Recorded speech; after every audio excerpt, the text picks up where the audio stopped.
Hello and welcome to another edition of the Weekly Numbers, a video roundup of the top stories feeding through the News 24 680 community news website.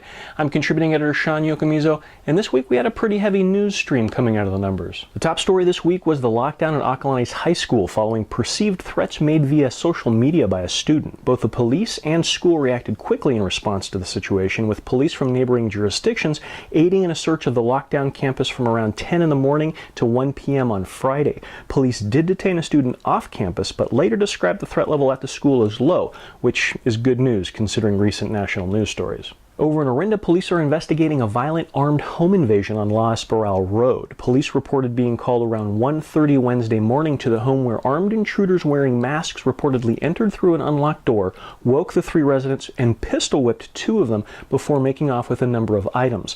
Police are investigating whether the suspects and victims could be acquainted in any way and are asking anyone with information to contact the police. The Walnut Creek City Council approved the Safeway-led Orchards project at its Tuesday night meeting. The 25-acre site at the corner of Ignacio Valley and Oak Park Roads, which is currently vacant, will hold a 55,000-square-foot Safeway store, retail shops, restaurants, and a health club in addition to open space. Some neighbors had expressed concerns over traffic impacts from such a large development on the already crowded street, but on the plus side, reaction to the computer-animated rendering of the project, complete with little CGI people, has been largely positive.